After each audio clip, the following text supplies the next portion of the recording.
to Season 2 of Pasco Podcast, a series where we discuss leadership and public service. We'd like to thank our sponsors, the 550,000 plus residents of Pasco County, as represented by the Board of County Commissioners. It's through their trust and empowerment of our workforce and leadership team that we're able to bring you this podcast. We created this podcast to help public servants build leadership skills and leverage them for success by sharing the experiences of our peers.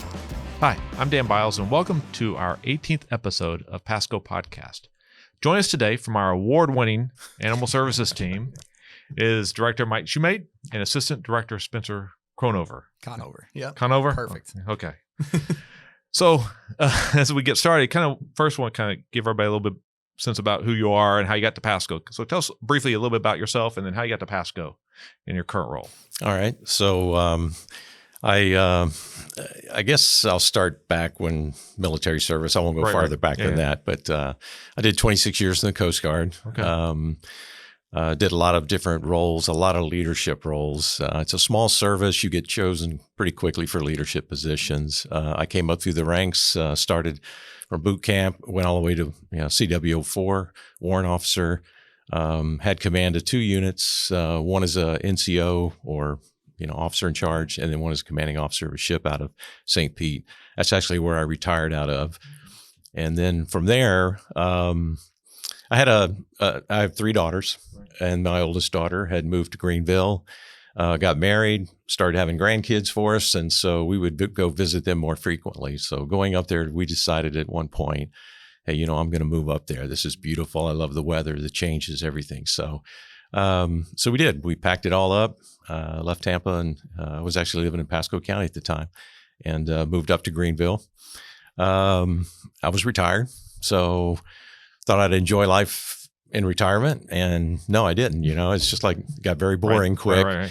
So went ahead and looked for jobs. Started with the Greenville County Sheriff's Office, records administration, stuff like that, supervising and leading a couple of shifts, and then. About 2 years of that, they came open a position. The county had just taken over for the Humane Society. Okay. Beautiful property, big facility, and the county was going to run it. So they hired a manager to come in, Shelley Simmons. She came out of Ohio, and then they needed an administrator. So I said, I'd much rather do that than do this shift work. So I applied. She hired me, and that's where I sort of started into this industry. Well, I did that for a few years. Son-in-law got transferred out to Phoenix, the corporate office. Kids went away, grandkids went away. Me and the wife sitting up there going why the heck did we do this? So I guess from there, it's basically, well, let's get back to our other 2 daughters in Tampa, Okay. So we did. I started looking for a job. First applied at Hillsboro for an operations manager job down at their animal shelter. Mm-hmm. Was told that, you kind of were overqualified, but we had an internal candidate. So, I said, well, keep me in mind. Well, sure enough, the director down there called me and said, hey, Pasco's about to lose their manager out at their animal services. So just be on the lookout. So I was, and I looked, I applied, came down, did the interview, sat in with county administrator, a commissioner, a community development, director, and they hired me right away. So that was great. Got here, got on the job, and it was crazy. That was 8.5 years ago now. Yeah. Okay. Yeah. So. Yeah. Okay. My story is not as fun as Mike's. I'll tell you that right now. Grew up in Tampa, went to Gaither High School just down on Dale Mabry. My wife and I met in high school. Went to the University of Florida. I went there for telecommunications and sports journalism. I sat in front of microphones just like this for the better part of a decade. And after college, wife and I wanted to move away for a bit. Our whole family were here, so we moved to Denver, Colorado. Got a job working for an ESPN affiliate out there. Ever since I was a little kid, all I wanted to do was work in sports radio. Did it, top 15 market, covering the Colorado Avalanche. And Dan, I hated every minute of it. It was awful. And they say all the time, people say, and they have different experiences, but you do something you love, you'll never work a day in your life, right? And I had the opposite. It was do something you love, and now you turned your thing you love into a job. Right. And so ultimately got out of that and started working at the local animal shelter. My wife was working there at the time, and I applied for a gig taking pictures of animals. I didn't get it because I was like, oh, it's kind of related to telecommunications. We're using a camera. Ultimately ended up working in the intake department. It was an open admission shelter, largest shelter in the state of Colorado. We were taking in 21,000 animals a year. It was pretty crazy. From there, worked my way up to a supervisor position with them, and then got in with the national organization, Best Friends Animal Society out in Salt Lake City. That was a lot of fun. Did that for a couple of years, and then became the director of operations for the Humane Society of Utah, largest shelter in the state of Utah. And then, like everything else, we moved away from family. My wife and I had a daughter. Both sets of grandparents back here in Tampa area said, if you don't bring that granddaughter back here, we're going to abandon you. And so, like Mike, saw the opening with Pasco County, jumped on it. Mike was kind enough to give me an opportunity. It's been great ever since. Joined Pasco in 2018, would have been 2018. So coming up on 4 years with the county now. Yeah, I think I remember that. Yeah. So, all right. So 8.5 years ago.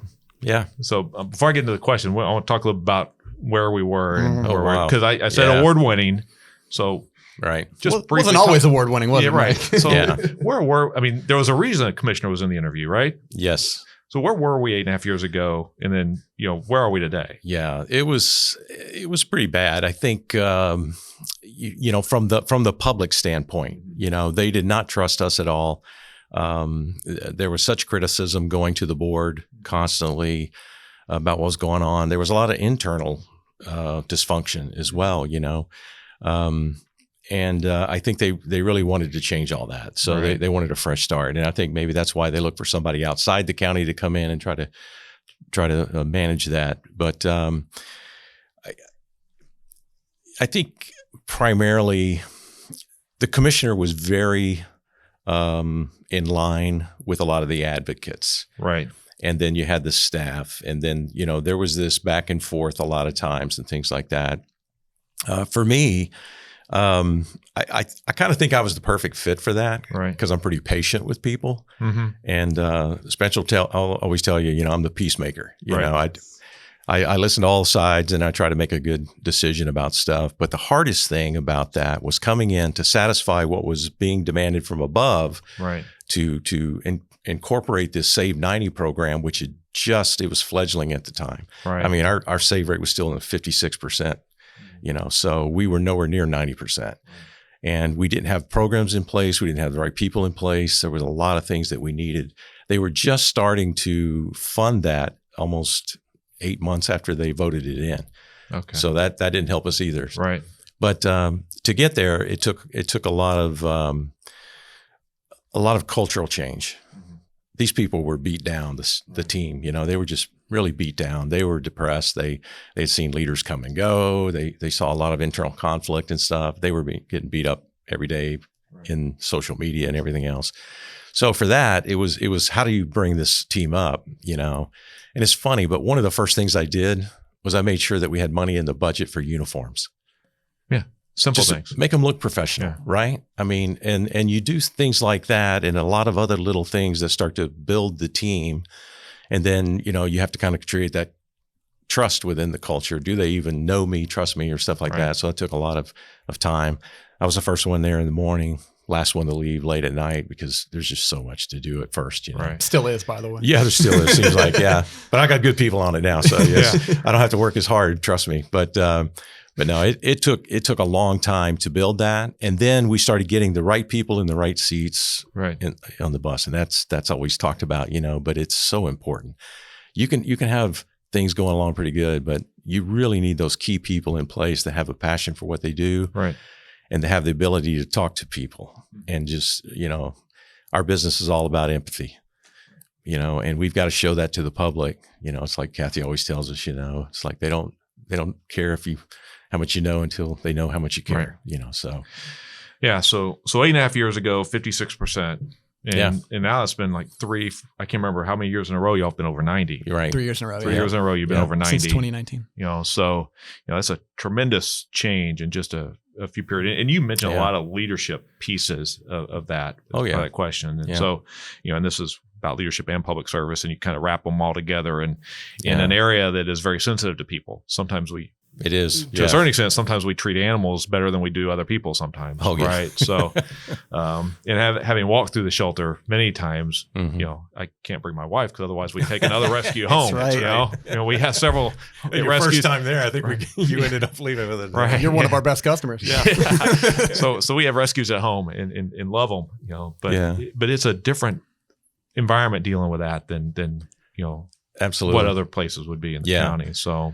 It's very difficult. In fact, Gina Botticello is our award winner who we've had on. Absolutely award winner. Right? Yeah. She used to be our rescue coordinator. She's in a supervisory role now where she's taking on programs and community outreach and stuff. But one of the things she's going to do coming up next month is get those rescues in and get some of the team members in just to have a time where we can just talk about what we do, because that's such an emotional investment in this. You know, constantly our folks, the customer service folks at the front desk and stuff, and the animal control officers in the field even, they're seeing the worst sometimes of what people do with animals. Right. There's neglect, there's cruelty, there's all that. And then just when people come across those animals and they find them and bring them into the shelter, it can be real troubling for a lot of people. And emotionally, that's stressful. So that kind of leads into some of the questions, but really from a leadership perspective, you've talked a lot about what y'all are doing and what y'all have done. Right.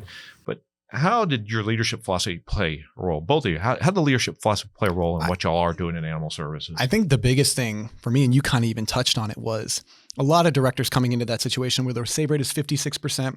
And you have these goals. We have KPIs. We have a Save 90 program. I have to hit the results. It's knowing that when you are a leader in that position, you are not in charge of the results. Right. You are in charge of the people who are in charge of the results. And doing something as simple as uniforms shows that to the staff that, hey, these results, saving the animals is a result. It's what we do, right? It's what happens. But taking care of those people, that's so big. And so, people joke all the time in the county, how are the dogs doing? How are the dogs doing?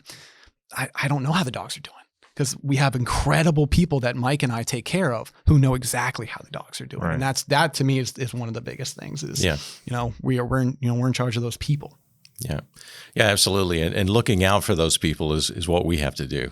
We got to make sure they get what they need to do their job, whether it's funding through the budget process and stuff like that.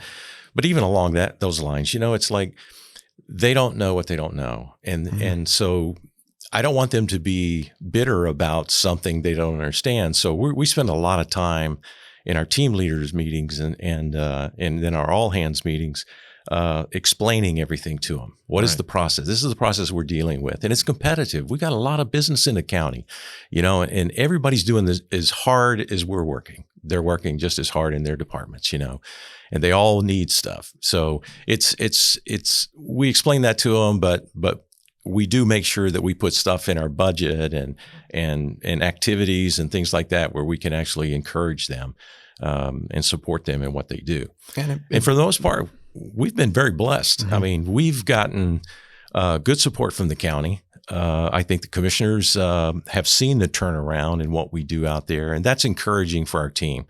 When I go back and say, hey, Commissioner so-and-so or said good things about us today at the board meeting, and things like that. And when we have other folks come out and say things, it's good. They need to hear that. And we're all award winning. We're all about the recognition, we do, because we know how hard they work. Right. So, and part of taking care of people is making sure they recognize the work they do.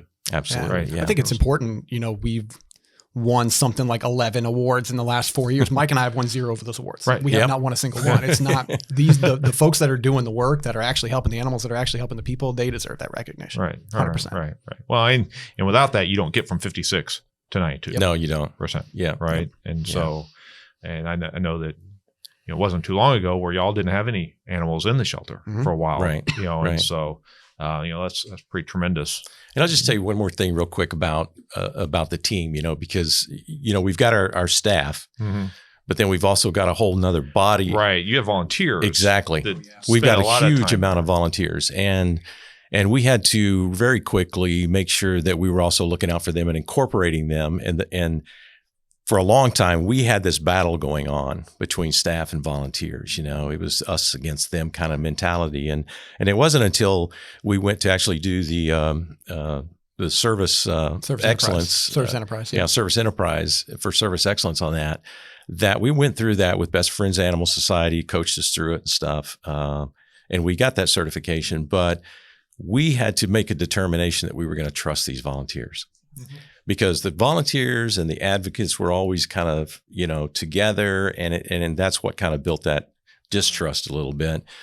So once we opened up and just said, we're going to trust them, that changed everything. It changed for the way we allowed the volunteers to integrate into our everything we do. Right. I mean, used to you're just dog walkers. Just go walk dogs, keep the cats, things like that.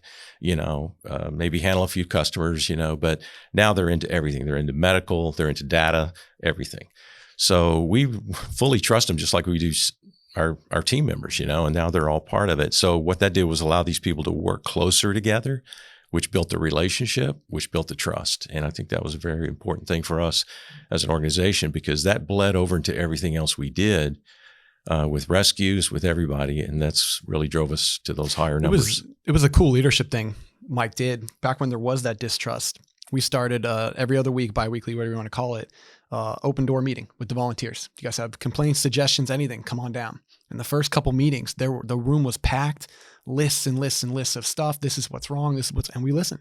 And the ones that we couldn't do anything about, didn't do anything about. The ones that we could, we took it back to the team. Hey, this is what they're saying. Voice of the customer. They want this and they need this to help our animals. And so what happened was those meetings every other week. And then slowly the trust build. And the attendance went down and the complaints go down because, they're listening to us. They're actually doing. And now, we attend, we still have the meetings, but very few and far between that people actually attend. And it's a cool thing, cool leadership thing Mike did. Yeah. Well, and we talk even here about trust undergirds all leadership elements, right? Absolutely. It really starts from us trusting our team before they'll start to trust us, right? Which sounds like that's what you've done over the last 8.5 years. So great. So go back a little bit. When, in terms of leadership, kind of who's been the biggest influence in the way you lead people over the course of your life? And it could be more than one person, but kind of who's influenced you and your leadership philosophy? Honestly, I would have to say everybody I've known. I mean, there's no one particular person.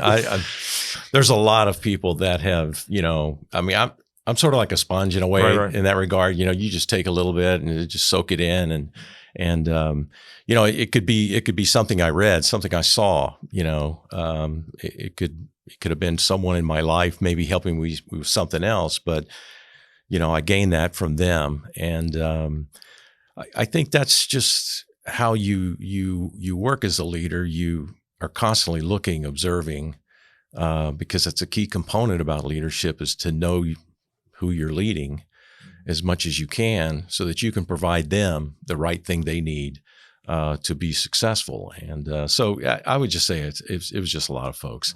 I mean, 26 years in the Coast Guard, we went through a lot of leadership training. I mean, we were.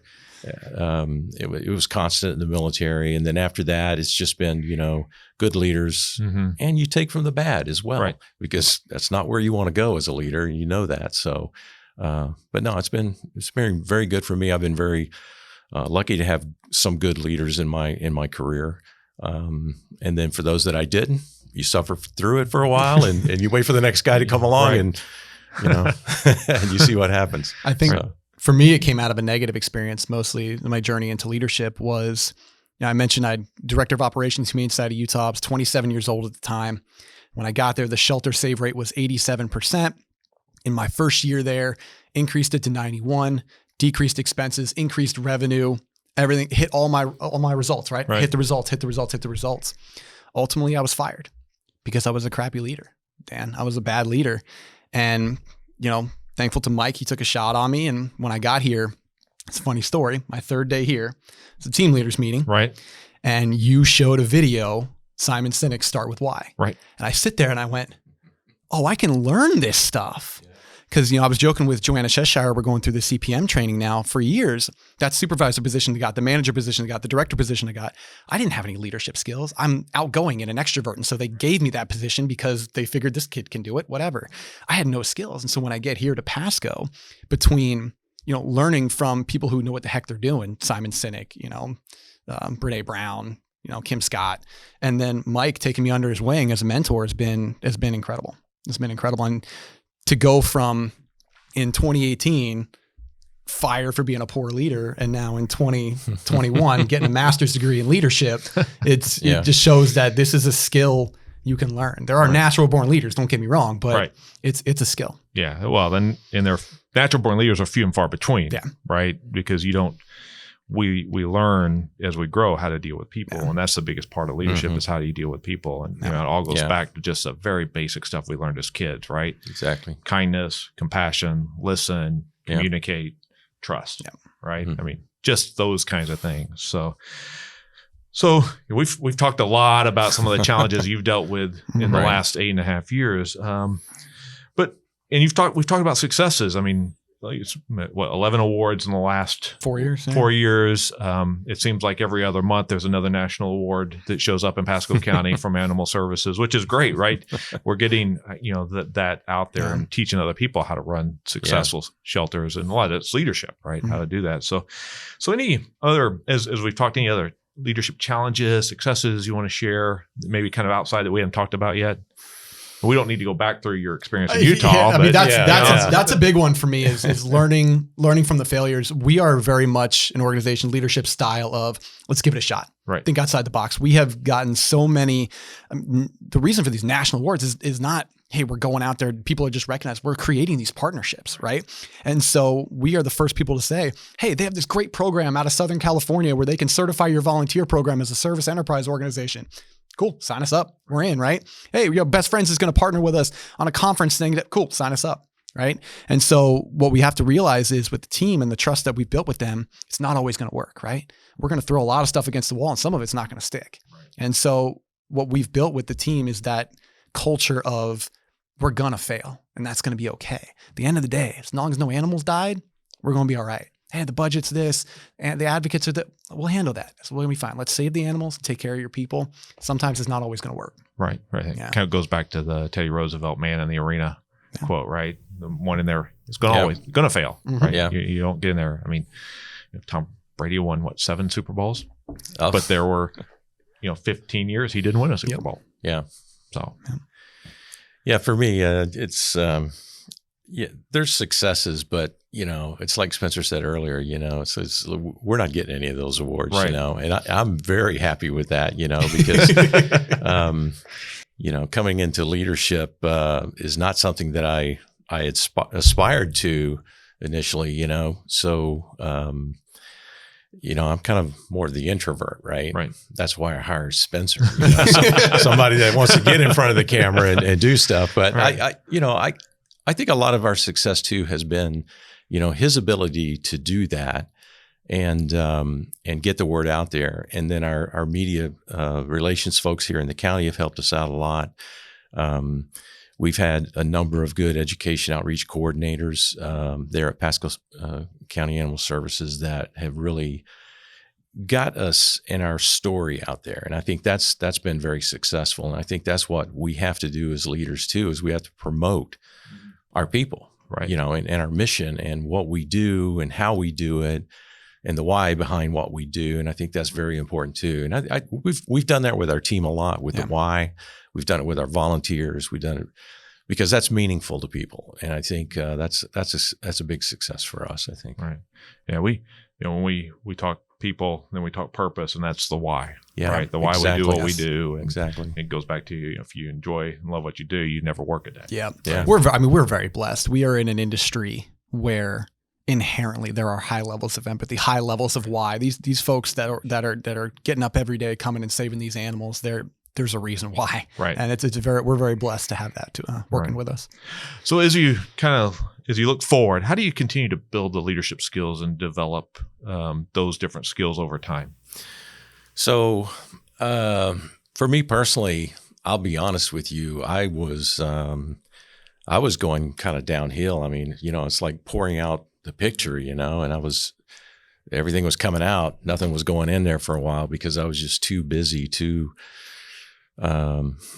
stressed, right? Whatever, trying to get things to where I needed them to be and focused on operations and everything else. So that was kind of difficult. I think I've told you this before. I felt like you were a godsend coming to the county because you brought with you that leadership element that we as an organization were thriving or not thriving, but we were thirsting for, basically, so to speak. I think we're as a county group of directors and stuff, we were not in a good place necessarily. There was a lull. There was something going on that just wasn't there for us. I think when you came in and you started introducing us to, the Book of the Month Club and all that stuff, I think initially people were going like, what? And then everybody started going like, hey, this is good stuff, and I learned so much, and that kind of encouraged me to, let's do the next thing. Let's go here. And then the podcast that we would watch and things like that, the TED Talks, it made a lot of sense, to do that. And I think the thing that really helped me too was the consistency that you did that with. It wasn't like you introduced it, 2 months later it was gone. Yeah. We've been on that journey for 4 years now? Almost 5 years. 5 years, now. yeah. Almost 5 years.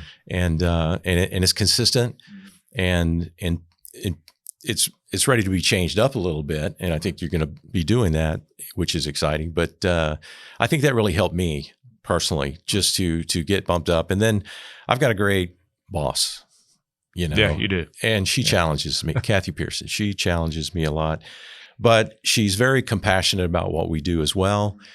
She's taught me a lot about investing in people, because she is so invested. It's amazing. She'll ask me sometimes questions about, Mike, how's this going for you? And I'm going like, how'd you know about that? And I think because she knows my team, right? And she functions with them and stuff independently and stuff, and it's great, Right. But that also helps to challenge me, right. And I looked to grow as a leader a little bit, because there's a point where sometimes you just like I said, you burn out, and right. I didn't want to be there. Right. It's like I said in the beginning, it's a skill set, and for me it was the first opportunity I had. I was contacted by Best Friends Animal Society. We had just gotten a national partnership with them, and they said, do you want to be part of our executive leadership certification cohort? Absolutely. Right. Did that. Master's degree, CPM training, strategic government resources, servant leadership certification. It's just, to me, it's a continual skill that you have to develop. When I first got to the county, my podcast list was, people breaking down the lightning and ladies reviewing The Office, right? And I still listen to those things, but it's a lot more filled with Simon Sinek and Brene Brown and Kim Scott, right. and those folks. And so it's just, to me, continual skills. One thing I've done in the recent years is getting in with Kevin Griffith over at Libraries. And he was teaching this thing called the Enneagram. And I was like, what the heck is the Enneagram? And if you've ever taken something like the Myers-Briggs, the DISC, it's a personality typing system, right? And so through the LDP program with the county, the leadership development program, we learned about this thing. We brought it back to our team. Oh my gosh, I see these different personality styles in each of these people. And one thing as a leader I've had to develop is, we've seen a lot of failure in some leaders where they send down an email to everybody, and half of the team is like, I didn't get that. I don't understand it. What do you mean I understand? I wrote it how I understand it. You should understand it too, right? There are 11 people on our leadership team with 8 different personality styles on the Enneagram. And so what I say to one is going to be very different from what I say to the other. And understanding that skill and developing that skill with those individuals has been paramount. It's been huge. Yeah. And then, communication is, you can say everything right, but if the person receiving it didn't understand, you failed as a communicator, right? Exactly. And it's very hard for us to learn that, because I can go back and say, man, yeah, I hit everything I need to hit. And then, but the person sitting in the front table completely goes by them because I didn't communicate in the way they needed to be communicated with, right? When you look at our team, if we're rolling out a new program, right? The Enneagram 1, I'm going to tell them how efficient the program is and how well it runs. The Enneagram 2, I'm going to tell them how much it's going to help people and how much it's going to help animals. The Enneagram 4, I'm going to tell them how unique this program is and we're the only one. And that gets that buy-in. Right. Now you're getting that trust down the line. Right. So as you are working through this, how do you identify and build leaders on your team? Wow, that's kind of easy for me in a way because as you get to know your team members, you know their strengths and weaknesses. You kind of observe them. For me, it's people that are actually engaged. They get it. They get what you're doing. They understand. It's not something you have to go explain to them very often. They're actually coming to you with ideas, and so for those people, and that could be one of the lowest people on at my, I started to say unit, but Unit. lowest member of the team, as far as ranking goes or anything, but they come up with a great idea and they're excited about something. They want to get involved, and you see that, and you're just keeping your eye on them, because if there's an opportunity, I'm definitely going to see if you're going to be available for that or something. And then as far as the development goes, we need to, what we do with our leadership team and that group, 11 people, it's kind of big. People ask, why so many? But it's the fact that we want everybody to know what we're doing. The easiest way to do that is get as most people involved as possible. And even with our team leaders meetings, we try to push down everything that we can, but still we have communication issues, right? So you want to find those people on your team who actually hear things, understand things, and kind of are engaged in that. And I think that's the people I look at down the road for leadership. And for me, it's one, giving those individuals finding and giving them the opportunity. If they're coming to us and saying, hey, LDP is open for application, sure, absolutely, apply. Hey, there's this new course out there. Cool, go for it. And on the back end, the team will tell you my favorite phrase that comes at issue: what should I do in this situation? Well, what do you want to do? Right? What do you want to do? Right? I'm much more of the philosophy of beg forgiveness than ask permission. Right. Back to the throw it to the wall and let's see if it sticks. Right? So if somebody's coming to me and saying, hey, what should I do? What do you want to do? Empowering your team. You are the field expert. You know this dog. You know this cat. You know this citizen. What do you want to do? Do you want to write a citation? Do you want to fix their animal for free? Do you want to take their cats? Like, what do you want to do? I want to do this. Cool. They know that Mike and I are going to support them. Right. Yeah. It reminds me of there were meetings when I just got here that I like, why am I here? You don't need me here. You're the experts. I'm going to go do something else. Exactly. Y'all figure it out, and you solve it. Well, and that gets back to empower, right? Mm-hmm. And which is underlaid by trust. Yep. And we, working through kind of the speed of trust, a Covey program because when you trust people and they trust you, things happen much faster, right? Yeah. You're not in a compliance-based scenario, right? And so, and underlying all that's courage. So you got to be the courage to do that, right? Yeah. Which is not necessarily absence of fear, but the ability to go on in spite of it, right? Yeah. And so, because that's a big part of that. So as we wrap up, any last minute words of wisdom or thoughts that you want to share with those who are listening or watching out there? Well, I tell you, you just touched on empowerment, and Spencer and I field calls all the time from our front desk or from customer service and stuff, and they'll say, well, hey, we've got this person on the phone, they want this, they need this, is that something we can do? And every time we have our all team meeting, we're telling them the same thing, and we'll keep telling them the same thing: is that, look, you guys are right there. And he mentioned it already. You guys are right there. You're looking at the customer. You know the situation. This is what we can do. And this is what, if you absolutely have to hold the line, do it. But if not, you make the decision. Mm-hmm. Go ahead. Right. I trust you. You can make that decision. I am not going to come back and say, why didn't we get that $10 for that tag? Because, that customer couldn't pay it, and they'll, it's sad that we don't trust people more with little things about their job. To me, it's a no-brainer. It makes my job easy. Right. I don't get those calls 5 times, 6 times a day, my staff can handle that. The team knows what they're doing. They're going to do it fine, and I trust them. So I would strongly encourage, wherever you can break down a wall or a barrier between, what your team can decide for customers and what they can offer, break it down. Make it better for them, make it better for the customers, speeds up everything. Yeah, remove barriers and obstacles. Yeah. Absolutely. And we've done that recently. One of the county's core values is innovation. And one thing we've really been dedicated to recently is keeping people with their pets, right? So we have a certain budget, the operating budget we have to keep to, right? But if we're keeping people with their pets and they're not coming into the shelter, right? The pets aren't in the shelter to get sick. We can save a ton of money. What can we use that money for? Innovative things like cool programs to keep people with pets. And so it's all reallocating and the innovation and empowering that team to do that, to think outside the box. Once again, Mike and I hadn't won a single award. It's the team. We have an absolutely incredible team out at Animal Services, and they're the ones that deserve the credit for helping the citizens of Pasco, the animals of Pasco, and we're honored to be leading them. Yeah, we talked earlier this week, even where y'all are, if somebody is having an issue with their housing situation and they need to, be parted from their animal a short time while they solve their housing situation, you even work them through that, where so they don't have to give it up, but they can get it back. If an animal, if you give up an animal and give it to our shelter, on average, it's going to cost us $338 to fix that animal, feed it, vaccinate it, turn it around, get it out for adoption. You say, hey, I got to go find a new apartment. 2 weeks. We talked to the boarding facility. It's $250.